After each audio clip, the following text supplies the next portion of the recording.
On a Saturday morning, 67-year-old Ray Mercer walked out of the machine shop expecting to find 8 old friends and a cup of bad coffee. Instead, he found motorcycles. Hundreds of them. They stretched down the road and disappeared around the bend. Then he realized there were nearly 2,000 riders waiting for him. Most had never met Ray. Almost none had ever met the 19-year-old who had brought them there. And bolted to the back of the motorcycle Ray hadn't touched in 29 years was something that hadn't been there the night before. A brand new passenger seat. Still stiff. Still empty. Who was supposed to be sitting there?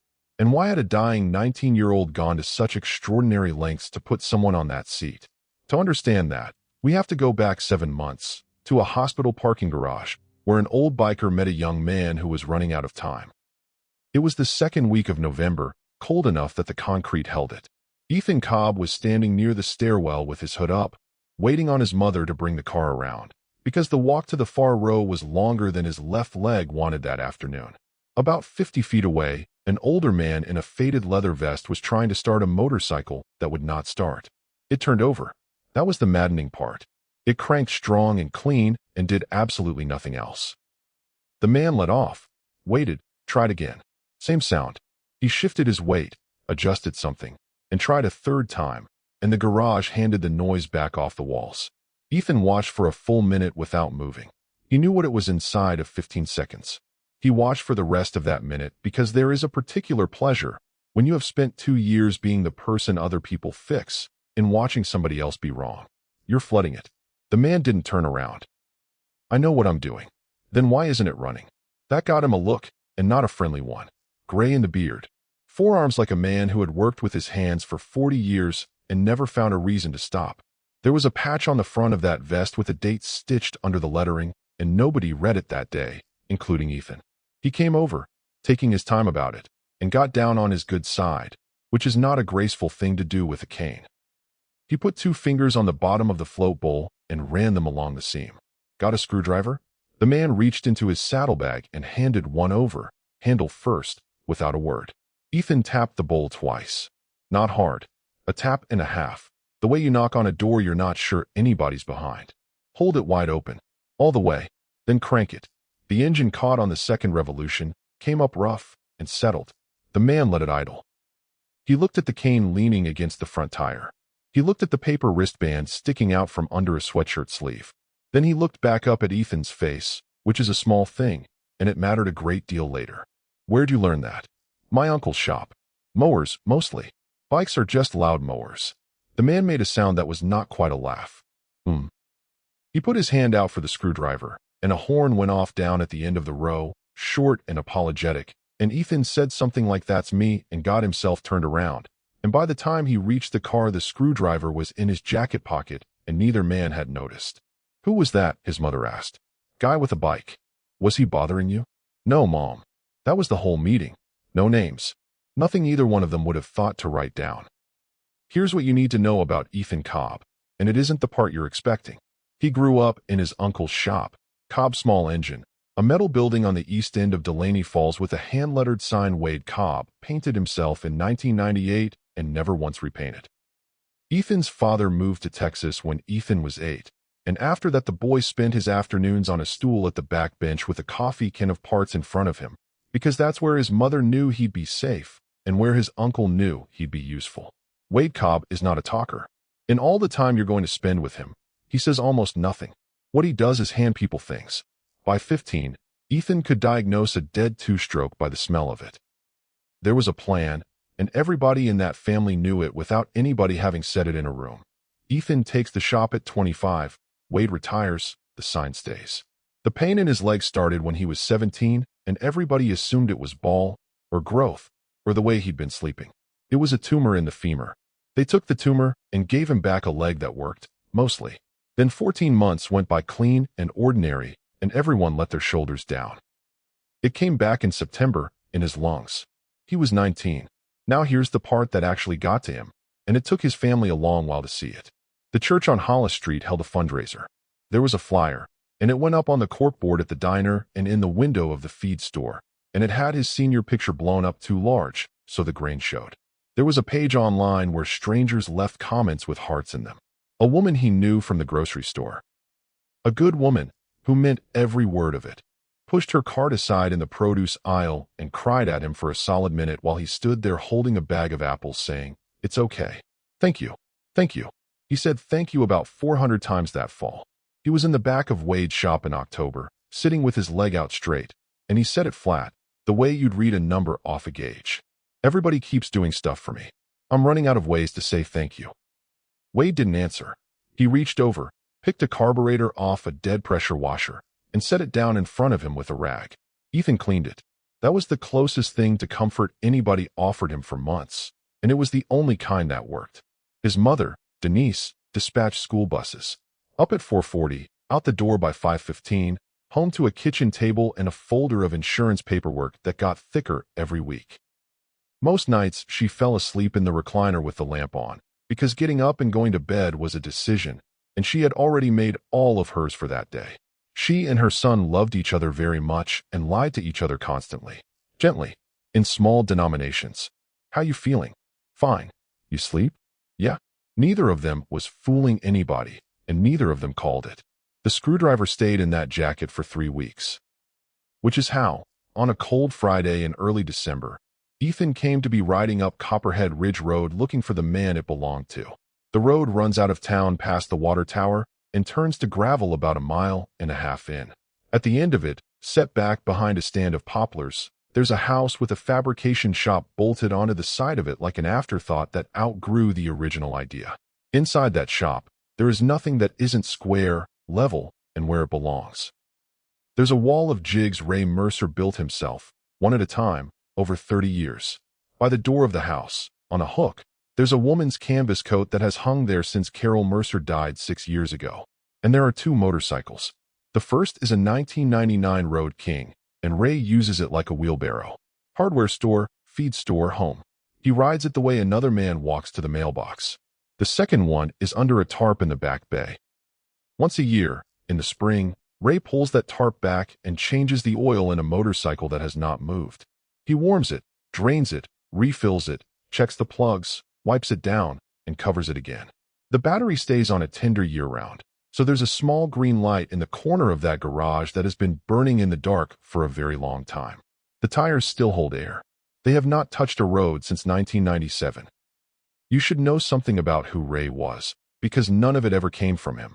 Between about 1980 and 1997, if you rode anything in that county and you bent it, cracked it, or wanted something on it that didn't come from a factory, you went up Copperhead Ridge. He built frames. He fixed frames other men had built badly. He fabricated brackets and mounts and one-off pieces that people are still riding on today without knowing whose hands made them. Old riders around there don't say his name like a person. They say Mercer like it's a place. Take it up to Mercer. And nobody had seen him at a run in 29 years. Not a poker run. Not a memorial ride. Not a swap meet. The phone rang for a while. Then it rang less. Then it stopped, and Ray let it. He was not a broken-down man. That's what people get wrong when they hear it. He got up at 5. He kept his shop clean. He paid cash. At 67, he could still pick up the front end of a bagger and set it over 8 inches without asking anybody for help. He was a disciplined man doing something on purpose every morning, and it looked a great deal like a man standing guard. If you've ever known somebody like that, a man who used to be at everything and then one year just wasn't, and everybody let it be, you already understand this story better than most. Tell me about him in the comments while we go on. Because then somebody knocked on the door of a shop nobody knocked on anymore. Wade's truck sat idling at the end of the gravel. Ethan came across the yard on the cane through 2 inches of old snow with a screwdriver in his free hand, and it was a transparently thin excuse, and both of them knew it. Ray opened the door and looked at him a second longer than was comfortable, placing him. Then he took the screwdriver. "You drove out here for this." "I had a free afternoon," Ethan said. "I have a lot of free afternoons." There was a pause where a normal person asks about the leg. Ray didn't. What he said was, "You want to be useful, or you want to stand in the way?" And he put a work light in his hand. That is the foundation of everything that came after, and it took about 4 seconds, and neither of them registered it at the time. Ray Mercer needed a light held on a joint at an awkward angle, and the only person in the building was a 19-year-old with a cane, so he handed him the light. Ethan held it. Then Ray asked him what he thought of the weld he'd just pulled out of the vise, and Ethan told him, and Ray disagreed at length and with citations. 45 minutes went by. Nobody mentioned cancer. Not once. Somewhere in there, Ethan got the first story out of him, and it wasn't a good one. It was 1981, outside of Bristol, a clutch cable that let go on a Sunday with nothing open, and Ray riding 300 miles home on a bootlace and a piece of brake line, using a technique he described in detail and which Ethan did not believe for 1 second. 4, Ethan said. For what? Out of 10. Plausibility. Ray looked up. It's true. That's what makes it a 4 instead of a 2. He was smiling when he said it. Ray went back to the vise, and something in the shape of that room had changed, and neither man could have told you what. It was on his way out that Ethan saw the tarp. He'd been working the near side of the shop all afternoon. Now, walking toward the door with his hands finally free, he caught the angle on the back bay, the outline of a tank, the lift of handlebars, the low sit of something old. What's that one? Ray had a wrench in his hand. He didn't look over. That's not mine. Ethan waited. He'd already learned that Ray filled silences if you gave him room. Ray didn't fill it. Whose is it? Ray opened the drawer of the bench, laid the wrench inside, closed it, and said, Wade's waiting on you. It would be 5 weeks before Ethan got an answer.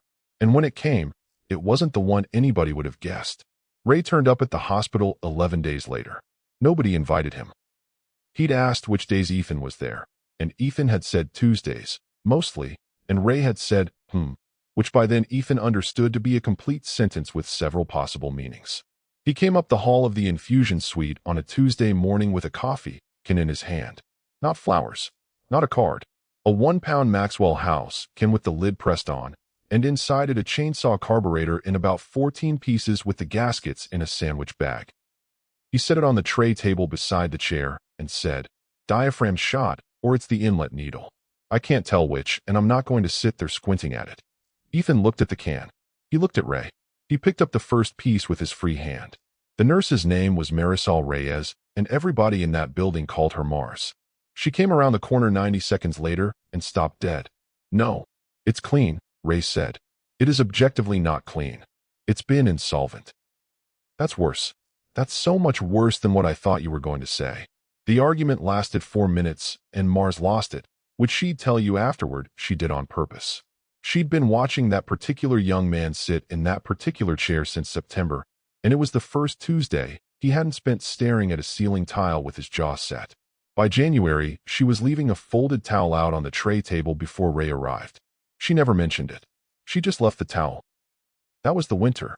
Ray came down off the ridge on Tuesdays with something broken in a can. Ethan fixed it with a line in his arm.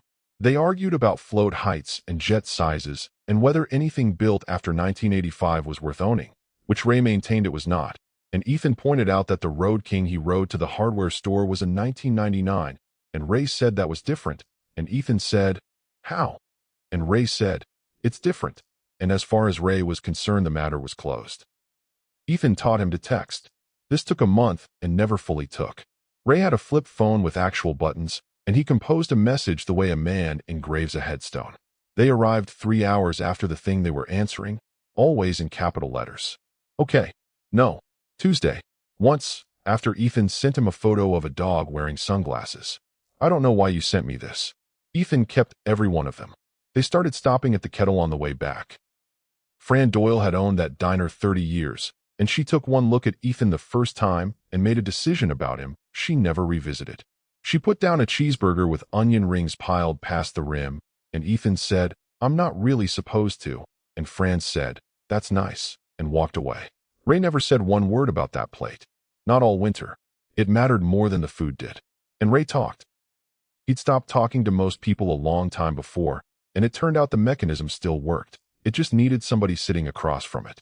A snowstorm outside Cheyenne in 1986. For riders, one motel room, and a bathtub full of ice they'd bought to keep beer cold before they understood what the night was going to do.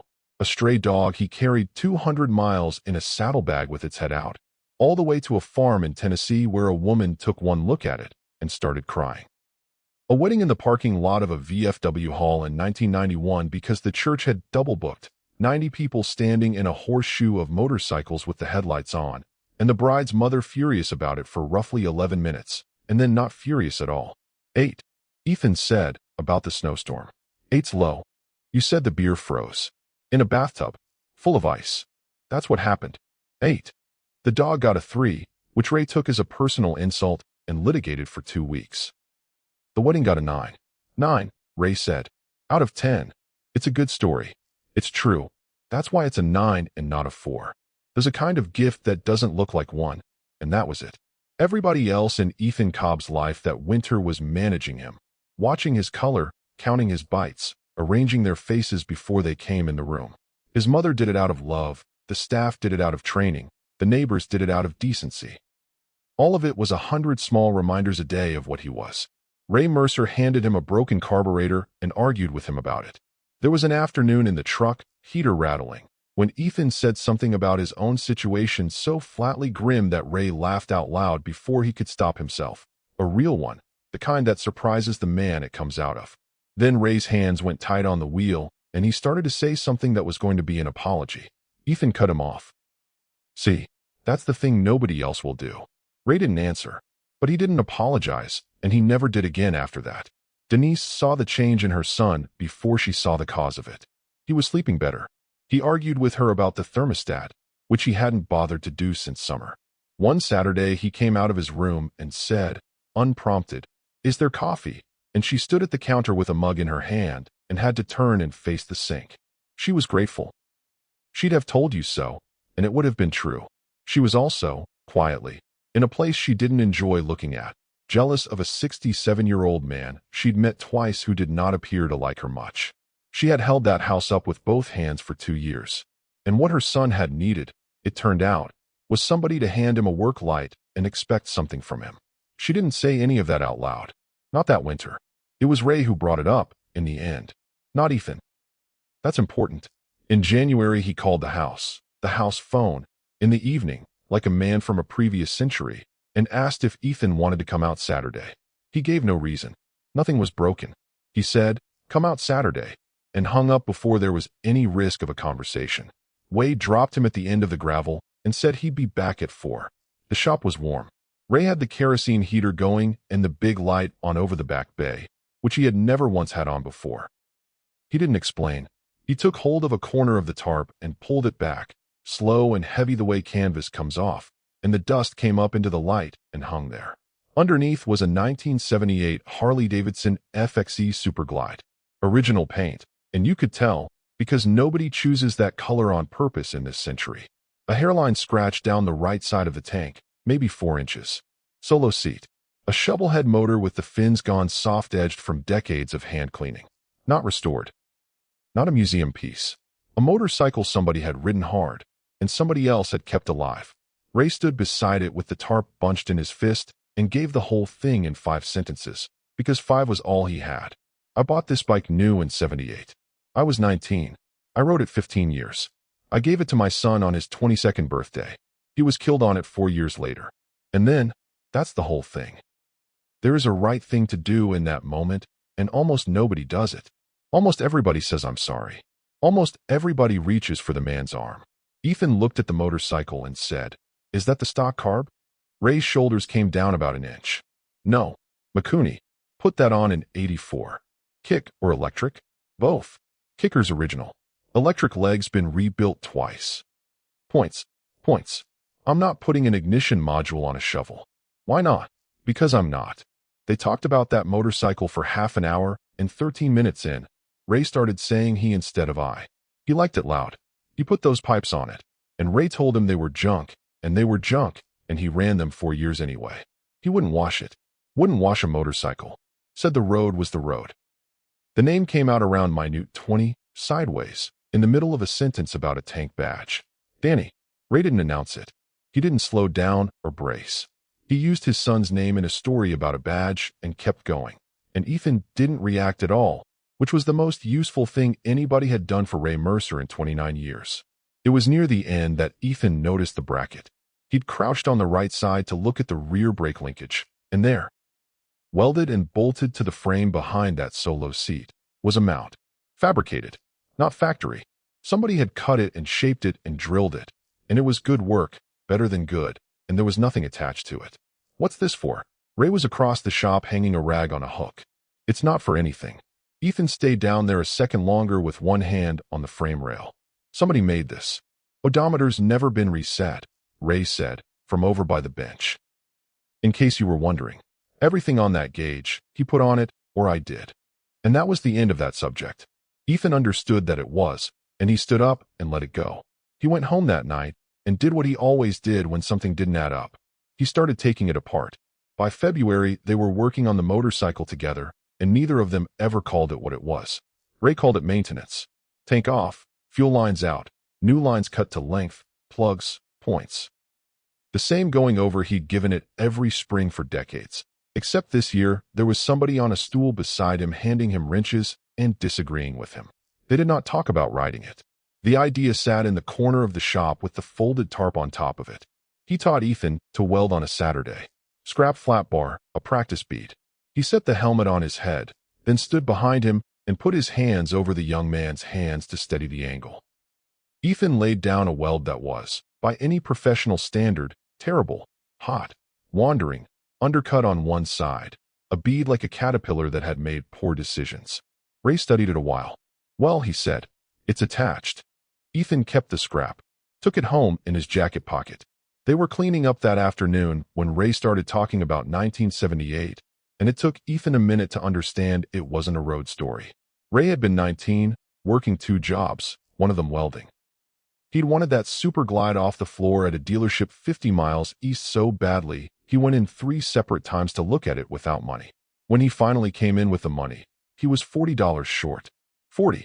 In 1978, that was 2 days' work, and he did not have 2 days, because another man was looking at the same bike. There was an older rider in the shop that afternoon named Hollis Pike. Ray knew him the way you know a man you've seen at things. Hollis listened to the whole conversation at the counter without appearing to, then came over and laid 2 20s on the glass and said, in effect, take the bike. Ray started working out how to pay him back, on what schedule, in what form. Hollis said there was one condition, and the condition was that Ray had to do the same for somebody someday. Not for him, for somebody. Then he unpinned a small brass pin off the front of his own vest and put it in Ray's hand. Ray finished the story and hung the last wrench on the board. Then he reached up to his own vest, the faded one he wore because it was the jacket he owned, not because he was going anywhere, and took off a small brass pin that had sat in that same spot on that same leather for a very long time. There was a hole in the leather where it had lived. You could see it from across the room. He crossed the shop, put the pin in Ethan's hand, and closed his fingers over it with his own. Hollis gave me this when I was 19. You're 19. That's the whole reason. Ethan opened his mouth. Don't, Ray said. Make it into something. Ethan Cobb had spent 5 months deflecting everything anybody handed him. Casseroles. Prayers. That flyer with his face on it. He had a joke ready for every one, and he used it every time. He didn't have one for this. He stood there with his hand shut around a piece of brass and couldn't get a word out, and Ray had already turned back to the bench, which was a mercy, and both of them knew it. That pin came with a debt attached. Do the same for somebody someday. That's the only reason he could take it. If somebody ever did something like that for you, gave you something with a string attached that turned out to be the kindest part of it, I'd like to hear about it in the comments. I read them. 3 weeks later, Ethan asked him for something, and Ray said no. That lasted about 9 days. What he wanted was to ride. Not the shovelhead. He was smarter than that. The Road King. Down the ridge to the overlook at Sawtooth Gap and back. Ray's answer didn't move. I'm not going to be the man who kills Denise Cobb's son. Ethan's strategy, refined over years of dealing with adults who had already decided things, was not to argue. It was to bring it up again. Tuesday, over a coffee can. When it warms up. Saturday, in the shop, under 40. 6 miles. In the truck, you've got a spare helmet. I've seen it. Ask your mother, Ray finally said, meaning it as a wall. So Ethan asked his mother. Denise said absolutely not.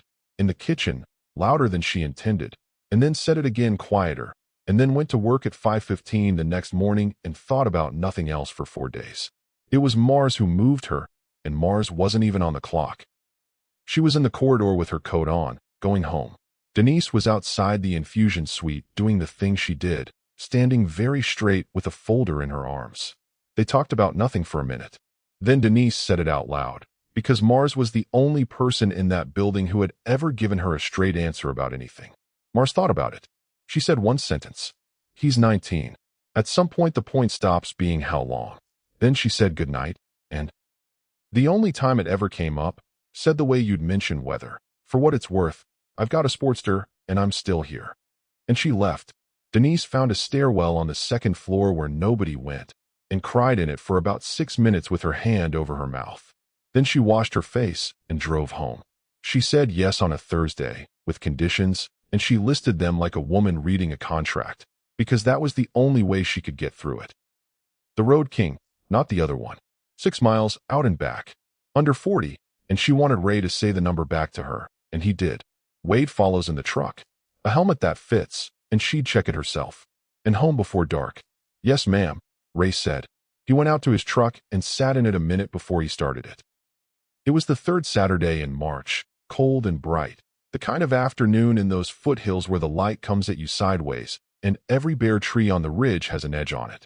Getting Ethan onto the back of that motorcycle took 4 minutes, and was not dignified. Wade got under one arm, Ray held it leaned, and there was a certain amount of swearing. His left leg didn't want the peg. They worked it out. Then Ray came off the kickstand, and Ethan put his hands on the old man's hips, and they went down the gravel and out onto the road. 6 miles. There isn't much to say about it, and that's the point. The road drops, then climbs, and past the water tower the trees open on the right, and you can see 30 miles on a clear day. Wade's truck kept a respectful distance. Ray held it at 38 the entire way and never once crept over. Ethan had spent 2 years being taken places. Wheeled, driven, helped, lifted, lowered.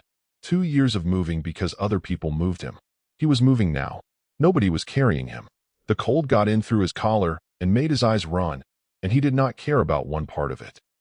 Somewhere past the second bend, he started laughing, and Ray heard it over the engine and the wind. And a man who had ridden that road 11,000 times without registering it looked at the trees going by and felt something he had not made room for in a long while. They parked at the overlook. Ray got him settled on the guardrail, and they sat there with the county laid out underneath them and the light going orange on the far ridges. Wade stayed in the truck. For a while neither of them said anything. Then Ethan said, "You should ride Danny's." Ray didn't move. No. Ethan kept looking at the ridges. "I'm not asking today," he said. Ray came home that night, put the Road King away, and stood in front of his son's motorcycle for a long time. Then he went inside and took a box down off a shelf. Cardboard, sealed with packing tape gone amber and brittle. It had been on the high shelf in the hall closet since the summer of 1997, and he had moved it exactly twice, both times to paint behind it. He cut the tape with a utility knife. For days later, in the infusion suite, with a coffee can on the tray table that neither of them touched, he told Ethan the whole thing. Danny Mercer was 26. He had a job at a plant 40 minutes out with benefits and a pension and a supervisor who liked him. And in the spring of 1997, he came up the ridge and told his father he wanted to quit it and come work in the shop. Ray said no. That by itself is defensible. A father can say no to that. There was 2 men's worth of work in that shop and 1 man's worth of money, and Ray knew it and Danny didn't. And a reasonable version of that conversation ends with a beer and a plan for next year.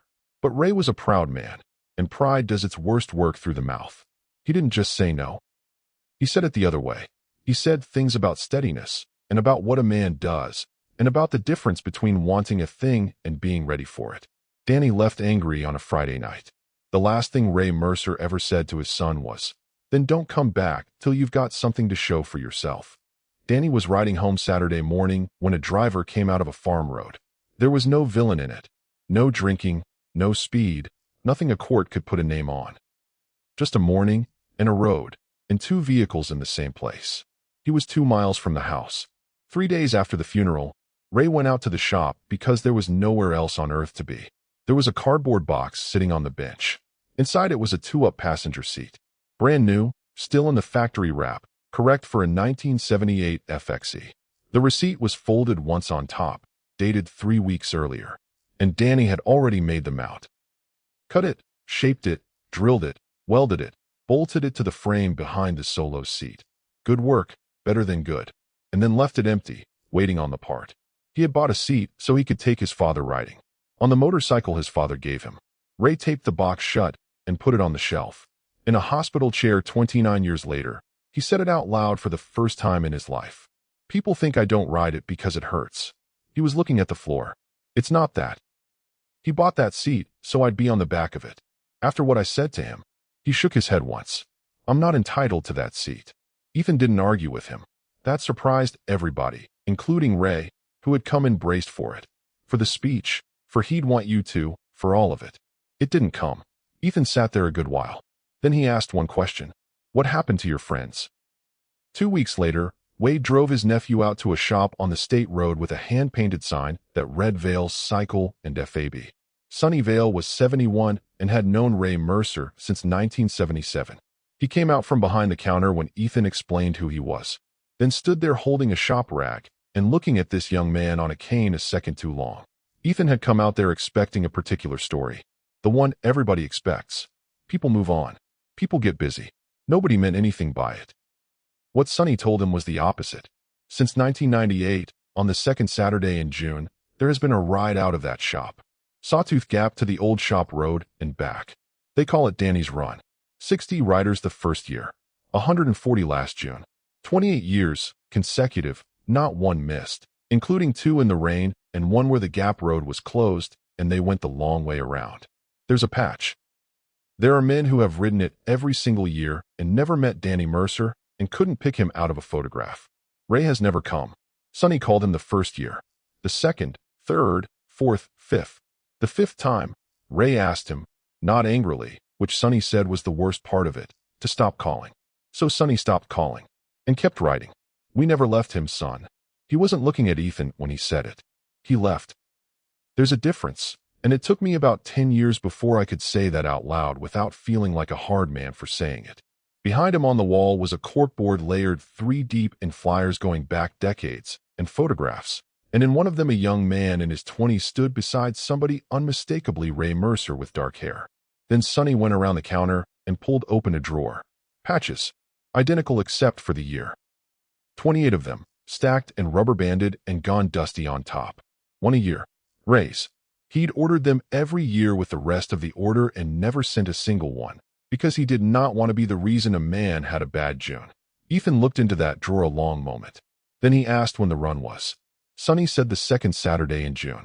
Ethan did the math in his head and didn't say anything about it. He got the answer to that math in the first week of April. The scan was on a Tuesday, the conversation on a Thursday, in a small office with a door that closed. Denise stood with one hand on the doorframe and did not sit down. Wade waited in the hall. The doctor was careful, the way they're trained to be, with the language that leaves doors open. Ethan asked her to say it plainly. She did. Weeks, not months. He didn't come apart. His mother made a small sound, and he reached over and took hold of her wrist, which was the wrong way around, and everyone in that room knew it. Then he asked 2 questions. In June, will I be able to sit up? Probably, she said, with support. Depending. Will I be able to be outside? That would depend on the day, she said, but people generally could, if it mattered to them, and they'd work on it. He said thank you. He said it once, and it was the last time that phrase cost him anything. That night, at the kitchen table, Denise and Wade asked him the question the family had been circling since September. Was there anything he wanted? They'd braced for it for weeks. A trip, a name, something with a price on it they would have found the money for. Ethan said, I need somebody to drive me to Vale's. He made the call from the passenger seat of Wade's truck, parked outside that shop in the rain with the wipers off and the glass going gray. He laid it out plainly, the way he'd have described a repair. The second Saturday in June. Danny's Run. Get Ray on that motorcycle, his son's motorcycle, at the front of it. And install the seat. It's in a box. Ray knows where. There was a long silence on the other end of that phone. Sonny Vale did not make a speech. You know he'll say no. Ethan watched the rain come down the windshield. Not if it's already happening. Sonny told it badly. That's worth saying, because none of what followed had anything to do with anybody being eloquent. He came out of the back with the phone still in his hand, and 8 men looked up from a bench and a coffee pot, and he said it in about 40 words. There's a young man, 19, he won't see July. He wants Ray Mercer on Danny's bike at the front of the run this year. That's all he wants. That's the whole ask. Nobody said anything for a second. Then a man named Del Prather said, Ray's bike, or Danny's bike? Danny's. Del put his coffee down. Every one of those 8 men knew Ray Mercer. 2 of them were sitting on frames he'd straightened. One had a sissy bar Ray built in 1989 for $20 and a case of beer, and he'd been meaning to say thank you properly for 37 years. That's the first thing to understand about how this grew. It was not charity for a sick young man. That county owed Ray Mercer, and it had been trying to pay him for 29 years, and he had never given anybody a way to do it. By Thursday, the club roster knew. That's 40 riders.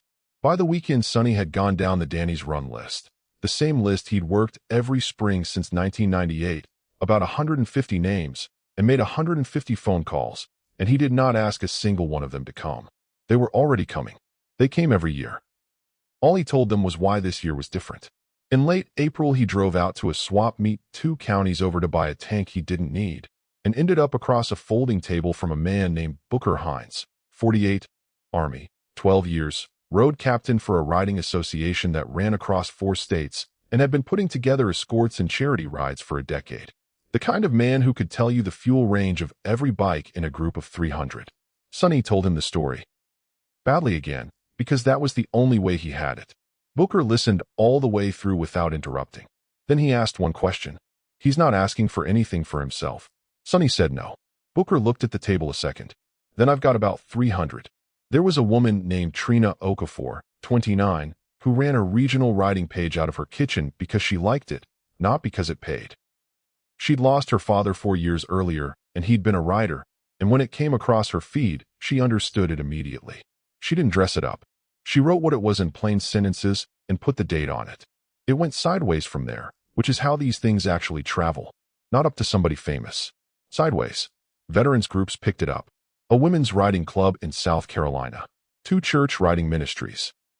A charity network in Ohio that had never heard of Bracken County and put it on the calendar anyway. By mid-May, Fran Doyle was fielding phone calls at the diner about parking. She started a list on the back of an order pad. Then a second page. By the end of the month, she had a 3-ring binder behind the register with tabs in it, and she'd tripled her food order and told her supplier she'd take it whether she was right or wrong.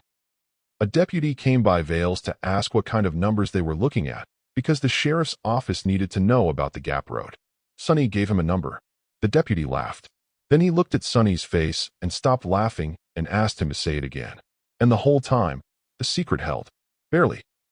A rider came up from Tennessee on a Tuesday with the idea of shaking Ray Mercer's hand, and got as far as the top of the gravel before Wade Cobb came out of his truck with a story about a wrong turn and a Baptist church in directions that took 9 minutes to deliver. Fran nearly said something across the counter and coughed into a napkin instead. A flyer went into the wrong rural box, and Sonny drove out at 10 at night to get it back. And from a bed in Delaney Falls, Ethan Cobb ran the whole thing. He had a spiral notebook and a phone he couldn't hold up for long, and his handwriting got worse every week. Fuel stops. Staging. Who was calling whom? Whether the county needed a second turnaround at the Gap. Ray came every day, sat in the chair, talked about points gaps and a neighbor's dog, and whether the shop needed a new grinder. And Ethan lied to his face, every day, for 6 weeks. It cost him. Ray would ask what he'd been doing, and Ethan would say sleeping, mostly, and then stare at the door a while after he left. It was also, and there's no other way to put it, the happiest anybody had seen him in 2 years. On the 29th of May, 13 days out, he stopped being able to get out of bed. It came fast. Fluid on the lungs, oxygen, all the apparatus that arrives in a house and then doesn't leave. There was an option. There usually is. A procedure that might by some days. And the honest version of it, which Ethan made them give him, was that it might also mean he was not conscious on the 12th, or not transportable, or in a building he couldn't leave. He said no. He said it sitting up against 2 pillows, with his mother in the room. Denise fought him. She fought him about 10 minutes, in a voice that stayed low the whole time because a neighbor's child was in the front room. She said everything a mother says. She said some things she'd been holding since September. Then she stopped. She sat down on the edge of the bed. I've spent 2 years keeping you alive, she said. I don't know how to do the other thing. Ethan put his hand on her arm. You don't have to do it. You just have to drive. Mars made it possible, and she did it the way professionals do, not with a miracle, with paperwork. Portable oxygen and enough of it. A borrowed wheelchair van. A route from the house to that gravel lot that wouldn't shake him apart. A folding chair and a plan for the chair and a bag packed and standing by the door for 6 days. She'd be there off the clock.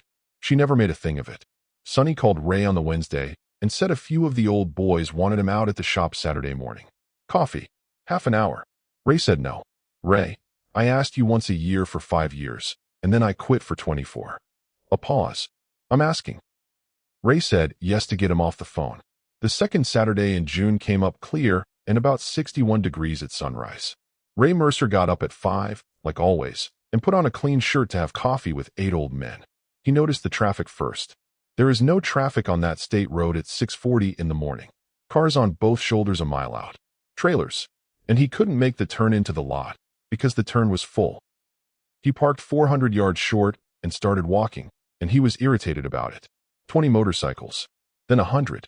Then he stopped counting because the number quit meaning anything, and the road ahead of him was chrome and mirrors all the way to the bend, and past it, and around it, and gone. And every man and woman standing beside those motorcycles was watching him walk.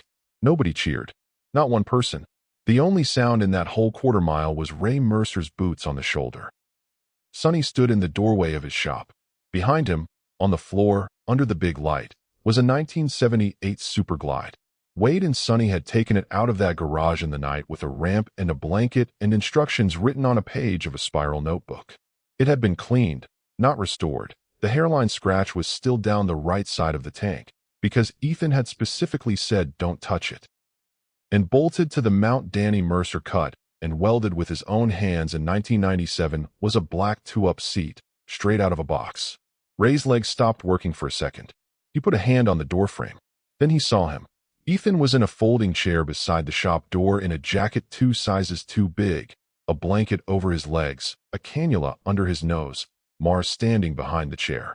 He was holding a coffee he had no intention of drinking. Ray crossed that gravel and got down in front of him, and his voice came out wrecked. What did you do? I asked around. Ray looked back at the motorcycle. At the seat. I told you, he said. I'm not entitled to that seat. Ethan shook his head, barely. It's not a seat. It's an invitation. Ray couldn't start it. He got as far as the bike. He put his hand out toward the switch, and it stopped 6 inches short and would not close the distance. And Ethan, who could not stand up, said, bring it here. So they rolled 900 pounds of motorcycle across a gravel lot to a folding chair, Sonny on one side and Booker on the other, and set it on the stand beside him. Ethan put his hand on the switch. Ray put his hand over the top of it. It caught on the third try. 2,000 people heard it at the same time, and that is when the noise came. Engine after engine down the shoulder and around the bend, until you could feel it in the ground.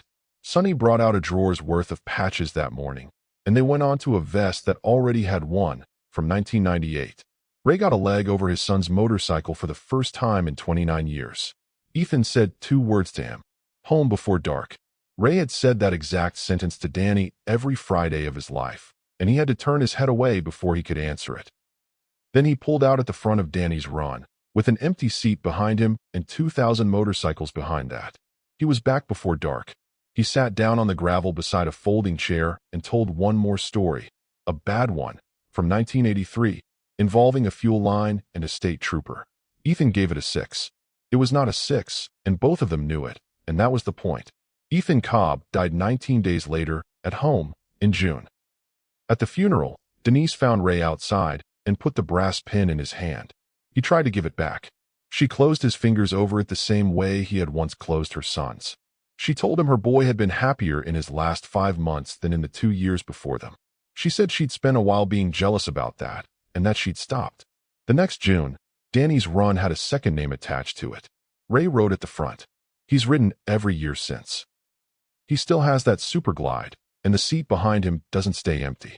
He takes people on it. Somebody's nephew at his first run, a widow who'd never been on a motorcycle in her life. He tells them it was built by a man named Danny, so his father wouldn't have to ride alone, and paid for by a young man named Ethan who never got to sit in it. And every few years, when he comes across somebody who's 19 and short on something, he takes a small brass pin off his vest, puts it in their hand, and tells them the only condition. Ethan Cobb had 5 months. He spent them getting one stubborn old man back onto a road he'd been standing beside for 29 years. He never rode in that seat. He built it for somebody else, the way it was built for him, the way the pin was passed in 1978 by a man who never knew any of their names. That's the thing about kindness nobody tells you. You don't get to see where it ends up. You just start it, and it keeps going long after you can't.